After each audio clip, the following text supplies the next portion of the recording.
Tough times, but it is still the season for shopping for many people. And while Black Friday and Cyber Monday get most of the attention from holiday shoppers, Small Business Saturday is just as important for many Americans. The coronavirus pandemic, unfortunately, has devastated main streets across America. Let's bring in small business consultant Gene Marks. He always is loaded with lots of advice. And Gene, I want to start with Small Business Saturday. It's coming up. Do you have any advice for those small businesses, especially the ones, they don't have a designated social media team or person? How can they spread the word about their business beyond their existing customer base?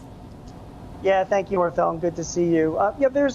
If you're running a small business now, and I've talked to so many of our clients, you've got to be a little bit innovative this year to continue to take fully advantage of Small Business Saturday.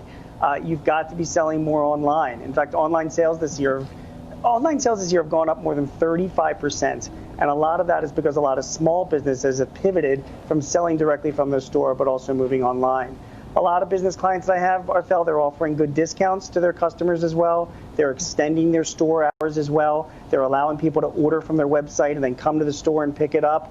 And besides that, they're doing everything possible to make sure they're providing a safe and a healthy atmosphere so that their customers can feel, comfortable shopping there. And one final thing, Small Business Saturday doesn't just have to be Saturday, okay? This can be, you can extend those discounts and all those things throughout the entire holiday season. And that's just what I'm seeing a lot of smart business owners do.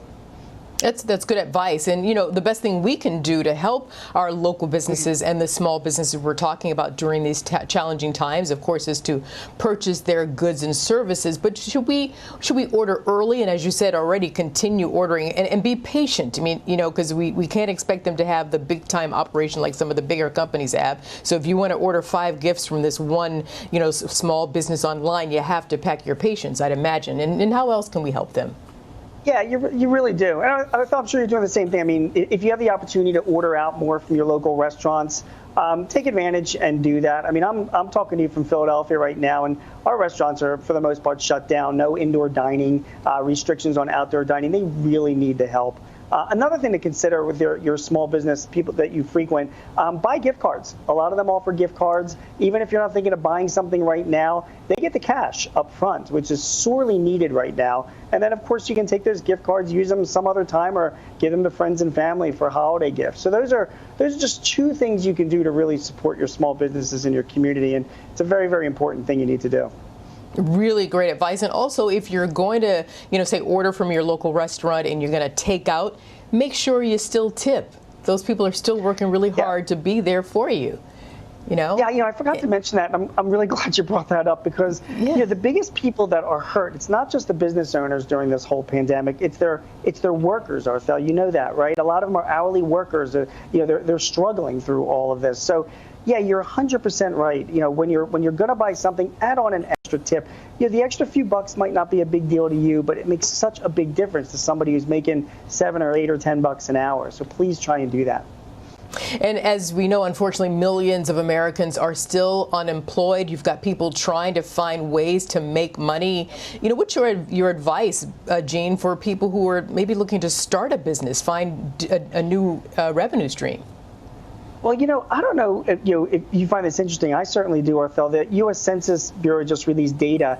There were 1.6 million new startups this last quarter, an 86% increase over the same time last year. Startups this year are up almost 30% compared to last year.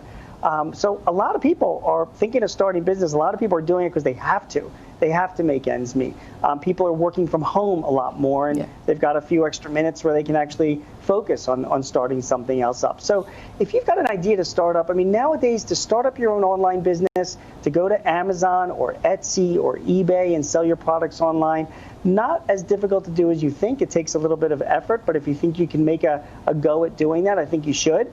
A lot of people, they have some extra savings from really not spending a lot of money because we've been, so quarantined. So if you've got some savings to put into your business, now is a good time to invest in that. And listen, it doesn't have to replace your entire day job. It could be a side gig or some other thing that you can do, to make some money. A lot of people are doing it. And so you should take that as consideration that, you wouldn't be the only one starting up a new business. It's a good time, believe it or not, to consider doing that. Okay. We heard you. They heard you, Gene Marks. And it's always a pleasure. Happy Thanksgiving to you, Gene. Great seeing you, Arthel. Have a great Thanksgiving. Take care.